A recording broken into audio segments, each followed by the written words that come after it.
Daily Tech News Show is made possible by you listening right now. Hi, thanks to you. Maybe you're Tony Glass or Peter Bohack or Philip Less or new patrons. Everybody welcome Eric and W. Eric W., you're the best.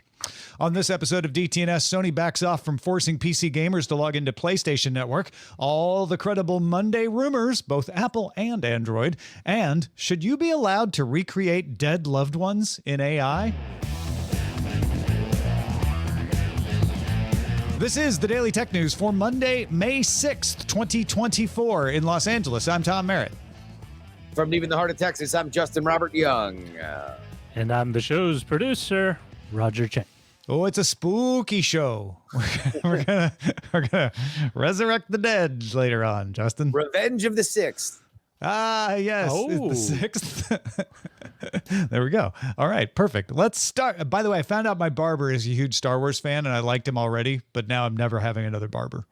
Like, just wall-to-wall Star Wars when I went to get my haircut on May the 4th. Nice. Yeah. All right, let's start with the quick hits. There's been a lot of confusion over whether Jack Dorsey owns microblog Blue Sky. Blue Sky was spun out of Twitter as a project to create an open protocol for microblogging that was done back when Dorsey was CEO. Dorsey does not own Blue Sky. He was on its board and had an interest in it, and now we know he's not on the board. During a conversation on X about funding for open protocols, someone named JG Lipt asked Dorsey if he was still on the Blue Sky board, and Dorsey said no. That's all he said was no. So Sunday afternoon, Blue Sky published a statement thanking Dorsey for his help starting Blue Sky and announced, well, I guess we're looking for a new board member to take his place. Who, you in, Justin? You want to join? I'll pass. YouTube moved its jump ahead feature from selected testing to being a feature for all YouTube premium subscribers. Jump ahead uses some machine learning and user data to predict to which parts of a video you are most likely to enjoy and skip to those parts. You can access by opting into the experiment on the Android app in the United States, and it works on all English language videos. When it's available, you'll see a map ahead button. When you double tap it, you'll skip forward. The feature is still experimental, so YouTube said it will only be available until June 1st, after which it will decide whether or not to make it permanent or to experiment further. I didn't get it yet. I tried it on my Pixel, and it did not show up yet, so I can't wait to try it. I probably like a top 10 list a little too much, so stop me if you've already heard this stuff. But Counterpoint issued its estimates for the top-selling phone models in Q1, and I'm always fascinated to see who's on top. Apple is on top with the iPhone 15 Pro Max, iPhone 15, 15 Pro, and iPhone 14 taking the top 4 slots in that order.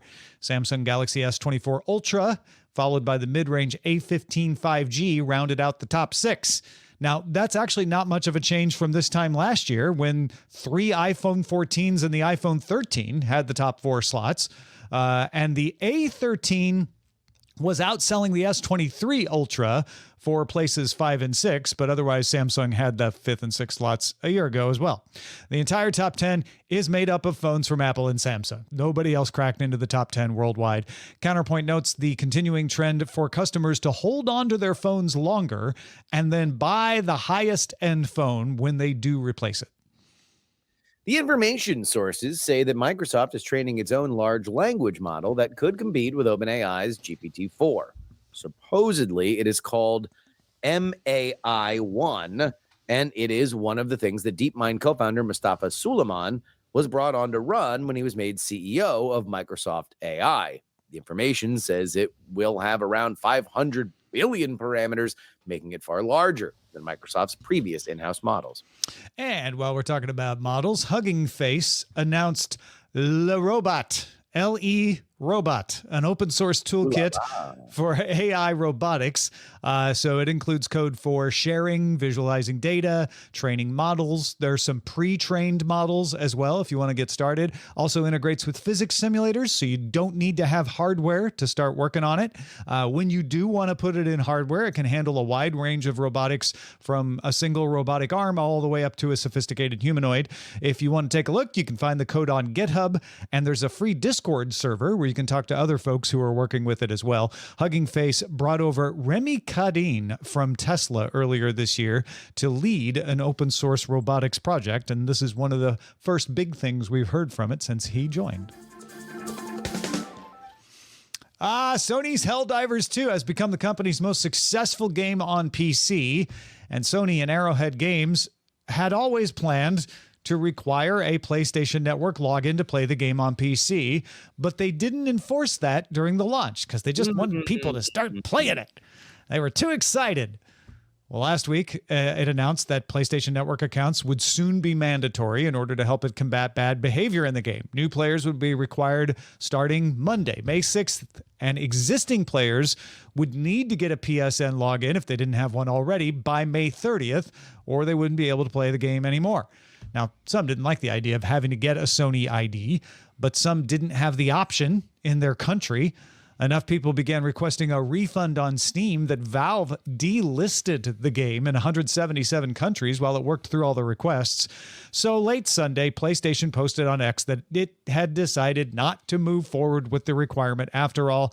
And Arrowhead Games CEO Johan Pilestead said it was his decision to launch without the account linking and that the companies should have talked about it more, so players were expecting it.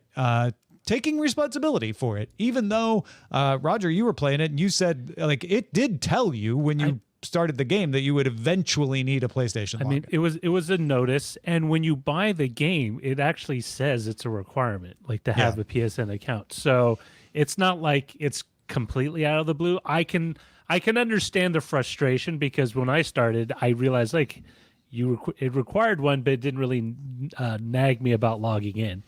And so you could play it, and I played it for like a couple hours without the PSN login. But I do think it is. I think there's a level of inconvenience to it. Some people don't want to sign up. I already have a PSN account, so it's not a big deal for me. But I can see people thinking, well, I've already signed up for this Steam or whatever platform, and now I have to sign into yet another account. EA did this for a while for some of their games. You had to log in after logging into Steam, and bought the game, and you have to log into Origin, and EA kind of ditched Origin, and they kind of smooth that entire process, so you don't really have any other road bumps or speed bumps to getting the game up and running once you buy it. So, Roger, does any other game of this magnitude have this practice? They used to, and a lot of PC gamers found it to be very, very annoying. I'm not sure if Ubisoft still does it, but they had their own version where you had to log in. And again with EA, and the problem is everyone found it to be a little obnoxious, because one, you're already tracking me, but like, what's the point? I mean, I already bought the game legitimately. Is there something about me logging into your service? And we're not talking about multiplayer gaming, right? We're saying to play single player, you had to log in, which is I think what rubs people the wrong way. They're like, I'm playing it on my machine. Why do you need to know about it? Yeah, why do you need to know about it? And really, there's no other benefit to it because I already get all the DLCs through Steam because I paid for them. So other than just tracking you and having yet one other thing running on your PC when you're playing. And there is no proprietary benefit that the PSN network could offer you for the sign-in. Not as of right now. I mean, they could offer something. So this is just another step that requires opening up another app, and that is why gamers, a famously rough and tumble, unbotherable group, have reacted en masse because the noise around this one was really, really loud. Yeah, it's the way I liken it. It's like you paid for something with a credit card, but then when you take your purchase out the door, you have to show your ID to prove that you're the person that bought it. It's like Costco. Except with Costco, it's a membership card, and they kind of tell you before. They check the receipt, and they're counting. I think there would have been uproar had they enforced the requirement from the beginning. it got extra amplified because they took something away. You never give people something, even if you say you're going to take it away later. You never give people something and take it away and expect people to be okay with that. And they should have been nagging you on the nag screen every time you launch the game if that's what they really wanted to do, but they didn't want to get negative attention. And so you end up with this. It's just an example of it is much harder to take things away from customers than it is to give something to customers. So they probably, if they were going to do this, should have done it right from the beginning, or had a or process. not do it at all. Yeah, not do it at all, or do it consistently, because there are other PlayStation games on Steam that do not require that PSN login. Yeah. So it's And Disturbed inconsistency. Angel is pointing out they were selling it in regions where you can't even make a PlayStation Network account. Obviously, they had a plan to get around that. In fact, Pilestat from Arrowhead was saying that on Sunday, like we're going to figure out a way around that. Don't worry about it. So they didn't need to do this. They just wanted to do it. Yeah, it seems like poor planning. Yeah. I think this is all going to be moot because you're going to have to log in to play cloud gaming at some point in the future anyway. But you know what? That's probably still 10 years away at this point. That's tomorrow's dive. Yeah, exactly. Lots of leaks, incredible rumors out there today. So I thought we'd bundle them all up into one package: 3 apples and an Android chaser. What do you say? Let's go. Let's start with Haitong International Securities Analyst Jeff Pugh, who has been getting a reliable reputation. So we're going to put that to the test. Pooh says the iPhone 17, not the 16, which comes out later this year, but the 17, which is what we're calling the one that'll come out next year in 2025. The iPhone 17 will no longer include the iPhone Plus as an option. That's the non-Pro with the big screen. Instead, you'll have the iPhone Slim. Now, that's pretty much just a different name for the same thing. It'll still apparently be, according to Pew, a 6.6-inch display, but thinner, hence the name, iPhone Slim. And maybe it'll wear a little cowboy hat. Yeah, or the real version of it should please stand up. Who also says that Apple is planning mass production for a 20.3-inch foldable device in 2025 and a foldable phone in 2026. This backs up Ming-Chi Kuo's report that Apple is working on a 20.3-inch foldable, although Kuo put that as coming out in 2027. Pooh says it's 2025. So bookmark this one, DTNS heads. Bloomberg's Mark Gurman has also said that Apple is looking for a foldable Mac iPad hybrid. So how will we remember this? Who says slim and foldable iPad in 2025 and foldable phones in 2026? Yeah, we need a rhyming mnemonic for this. Please send it to us. Feedback at dailytechnewsshow.com. Yes. No, I hope someone will remind us in 2025 and or whenever there's a foldable coming from Apple, whichever comes first, to check in on this and see how close these folks got. I do think all of this means, especially because Gurman and Kuo are in the conversation, that Apple is working on a foldable. And we're going to see it within the next 2 years. Yeah, we are. Yeah, that is that. Book that. Yeah. Now, where we are in the production cycle and how close they are to shipping, who knows? Yeah. And these things are always like, at the moment, the plan is, right? So they could all be right. When Kuo said it was 2027, that might have been the plan. Then maybe they, were like, oh, we can do this earlier. And that's what Pooh is reporting. So who knows? The last of the 3 Apple rumors is that Tuesday, 10 a.m. Eastern announcement from Apple will only go 35 minutes. Woo! This is music to my ear, especially because it's at 7 a.m. Like, that's before we even really start prep for DTNS. Thank you, Apple, for moving it earlier. And thank you in advance for making it only 35 minutes. It also implies that this is just going to be iPads and we're not going to get a bunch of surprise announcements. Yeah, you're going to get that A block written before breakfast. This is possibly. Power working. I don't know why they're doing it at 10 a.m. Eastern, 7 a.m. Pacific. Markets? Markets open at 9 Eastern though.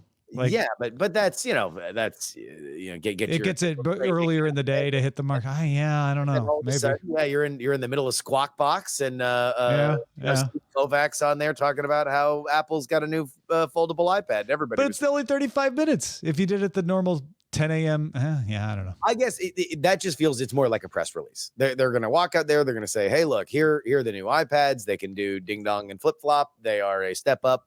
X, Y, or Z. Get ready. Perfect for dads and grads. Available. You know what? that might be the new Apple pattern is when we have a big announcement, we'll do it at 10 a.m. Pacific. When we have a short announcement, like the Max that they did at 5 p.m. last fall, then they're either going to do early or late. Yeah. One or the other. Maybe. All right, let's get out of Cupertino. We got an Android chaser here for you. 9 to 5 Google says that a new tweak in the Google Maps interface has been spotted server side and may be in testing for some Android users. It uses sheets instead of a full screen for more functions, so you don't lose the map when you look at details for points of interest. I like this. I don't know. Do you use Google Maps still much? I use it all the time. And in fact, I've fallen into the habit of using Apple Maps for driving because I like their interface in CarPlay a little bit better. Okay. But whenever I need to actually know something about where I'm going, or I want to actually look for things in an area, it's Google or bust, baby. Yeah, I use Google Maps for looking things up. Where is it? How long is it going to take to get there? Yes. What neighborhood is it in? What else is around there? All of that. When I'm driving, I tend to still use Waze, honestly. And unless it's a place where I'm not worried about traffic or time, then I might use Apple because I like their lane guidance. Although Waze has started doing similar lane guidance, so that advantage is starting to go away. But Google is definitely my informational thing. So this is supposed to make it easier when you're navigating to look up a card and not lose your map. Yeah. I don't really do that when I'm navigating so much as when I'm searching, but it's still nice to be like, yeah, the map's right there. It's much faster to just tap it and get back to it than having to X out and go to a whole new screen. So I think this is a good change. There have been a lot of very puzzling UI changes, or puzzling UI decisions rather, with Google Maps, specifically in just the idea of bringing up that entire card as opposed to, I think, the 3 or 4 most relevant things I want to see right there, which is like, is this the place I think it is? Is it open? Like, what are the hours? Like, it's pretty good. Yeah.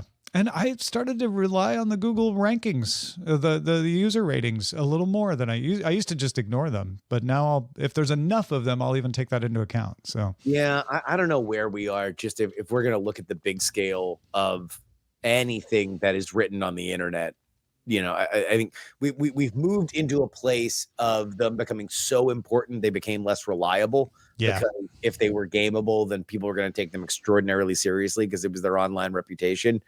And now we're in an AI world. Who knows? Who knows what anything is at the end of the day? We're not even here. No. If you have feedback about anything that gets brought up on the show, like that comment I just made, get in touch with us on social networks. You know you love them. You can't stop looking at them. Stop doom scrolling and @reply DTNS show on X or Mastodon. We are at DTNS show at mstdn.social. We're also Daily Tech News Show on TikTok and DTNS Pix, DTNS PIX on Instagram and Threads. This is an interesting one. A lot of press today. You are going to see this on your local news, possibly. An app called Vera AI, Vera, which, by the way, by the time your local news does it tonight, it might not even be an issue anymore because it seems like it got yanked. But let me tell you what it is.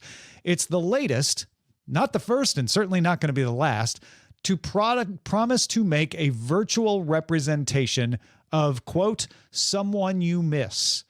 The marketing is clearly aimed at people who want to talk to a dead loved one. So a grandparent or parent who's passed away, or a wife, possibly, or husband. The app description at one point read, whether you've lost a dear one or you simply want to get closer to someone you don't see often enough, Vera AI is the right app for you. Recreate anybody you can think of and have real and intimate conversations with them. They did not explain how they did that. They did say that it would ask for access to your local files and photos, so presumably that's part of it. However, you can't find it anymore. Not only did it get removed from the Play Store in a lot of markets, including Canada and the US, but when I went to the web, it just says not found. It's not even there. The support email for the app belongs to Bending Spoons, which offers a bunch of photo editing apps. They did a COVID app for Italy. They also are the ones who bought Evernote, if you've heard of them that way. But they were sort of, I don't know if hiding is too strong a word, but they weren't putting it out there that they were the ones behind this. Vera AI, I think, is gone. I think the outcry and all the writing up about it means that Google has just yanked it from the store for whatever reason. Maybe they weren't properly disclosing what they were doing. But Justin, it's not going to be the last one to do this, right? They weren't the first. Yeah. Like, I'm kind of puzzled why this has gotten the reaction that it has today, where we're just kind of reacting to a thing that not only isn't novel, it's very obviously going to be in our lives. The ability for AI to recreate writing is inevitably going to lead to some people wanting it to be trained on any number of people, up to and including historical figures, some of your favorite writers, and yes, grandma or grandpa or your aunt or your uncle or your ex-girlfriend, whoever you would like to talk to that now you do not have the ability to talk to. AI will try to fill that void if you want to do it. And if we're specifically going to be in the world of dead loved ones, I don't really understand the reaction of people saying, ooh, gross to it.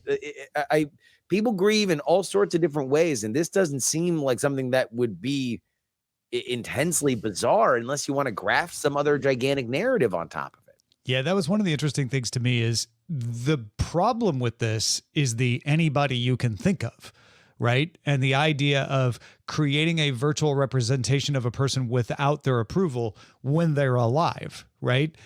We've seen issues with that. I could see that be grounds for removing them from the Play Store, but that doesn't seem to be what any of these folks are writing about in the stories about it. It's all about the, ooh, weird, resurrecting people who are passed away. I don't like that. So maybe it's just a combo where people understand that there's a risk for living people and they're put off by the idea of creating virtual representations of people who are no longer with us. But I'll put those in two separate buckets. Like, I think there needs to be a lot of work done on, what do we do to safeguard all of us being, recreated by someone without our permission. And there's talk and laws and things being discussed around there. And there's a separate conversation of, is it okay for Justin to, recreate someone who has passed away who he misses? And could that be healthy? Is it something that helps the grieving process? Or just, is it novel? Is it something, my grandmother and grandfather are dead. I am expecting my first child at the end of the summer. I will never get the opportunity to tell them that I'm going to be posthumously giving them a grandchild.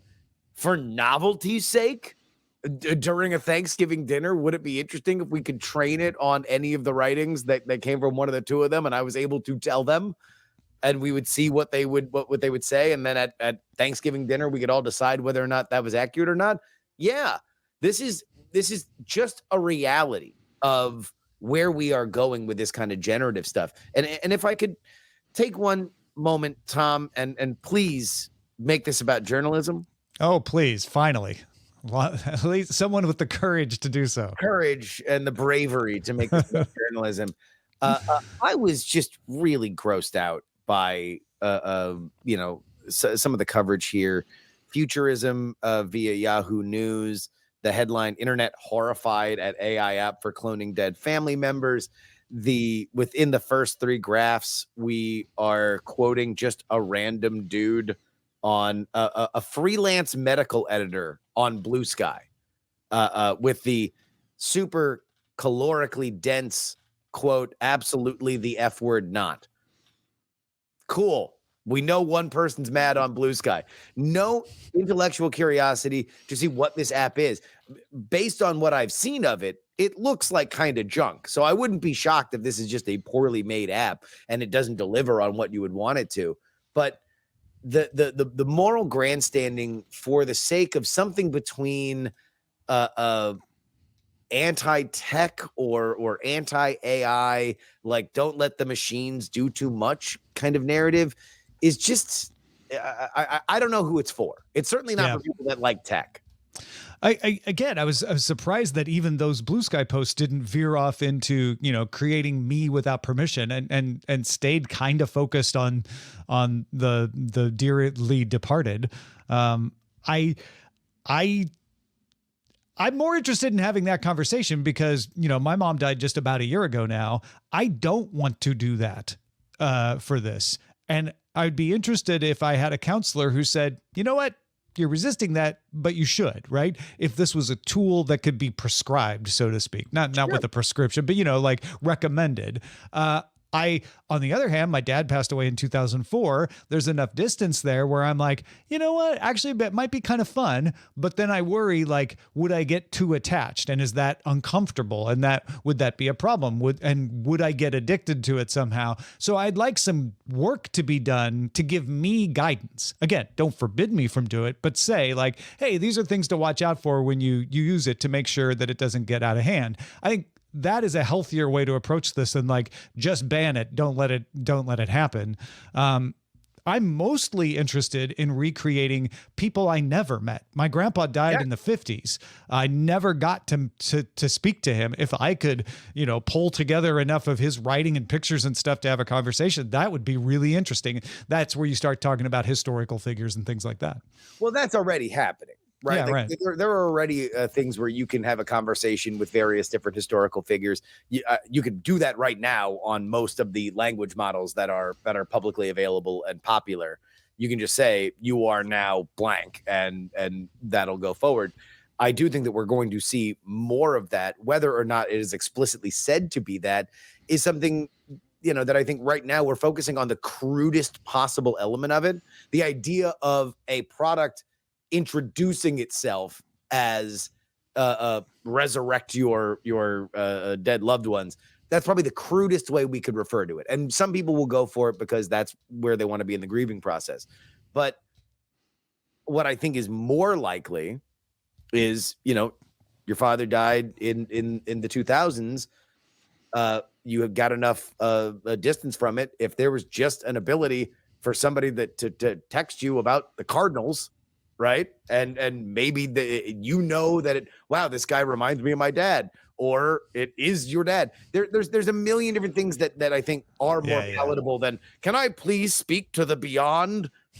Well, Jahander has it. Like, I have questions about how authentic it would feel, right? Like, would it really replicate, in Jahander's case, their grandfather, not just a grandfather? So that's one thing. And then Paul would like it to combine pictures of or audio of Fred Rogers with video and pictures of their dog, so they could get aphorisms. Everything is possible. Jahander, all I will say is this: I assume that it would be closer than you would expect. That these kinds of things are pretty good at that, because the secret sauce is our brains connect a lot of dots that may or may not be there. And I'm going to bring it up for the third time because I think it's the most concerning part of this is people misusing it to make virtual representations of living people without their permission. Like, if you're going to be upset at something, that is the thing I am most understanding of you being upset with, and that's one that does need to be dealt with for sure, because that's going to happen, and we need to figure out how we as a society are going to deal with that.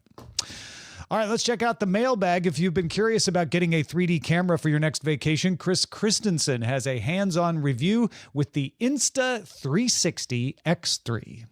This is Chris Christensen from Amateur Traveler with another Tech in Travel Minute. The other device that I took with me to Morocco that I truly loved was sent to me from Insta360, and it's an Insta360 X3 camera. This is a 3D camera. You put it on a selfie stick, you walk down the middle of a Medina with this out in front of you. You look like a dork, but you get, say, 20 seconds of video. And then later on, either in your camera on your laptop, you can choose to export that video in different ways, in horizontal, in vertical, export it as 360. And you can choose where you want to look if you're going to export it, not as 360, but as flat. So you basically shoot the video and then later on play the role of the editor, choosing whether you're looking behind you, whether you're showing yourself as you're walking down the street, and it will take the selfie stick out of your hand magically, or whether you're looking in front. Very interesting device. Glad I had it. That's the Insta360 X3, and this is Chris Christensen from Amateur Traveler. And so many people carry selfie sticks. They're already immune to looking like a dork. So this isn't going to change it much if you're already doing that, right? Thank you, Chris Christensen. And thank you, Justin Robert Young. What do you got going on these days? May 24th, our nation's capital, Washington, D.C., myself, Andrew Heaton, and Jen Briney, the collective known as We're Not Wrong, will hold our first ever live show in Washington, D.C. Guys, I came on here last Thursday and I said we had a handful of tickets left. I am here to tell you, we got 2. You and a friend. Are you the district denizens that will be at our show? One opportunity for you to come see us. Head on over to Eventbrite. Search for We're Not Wrong, Washington, D.C., May 24th, Anacostia Arts Center. We'll see you there. No better way to celebrate the founding of Jamestown in 1607 on May 24th than to go see that show. Patrons, stick around for the extended show Good Day Internet.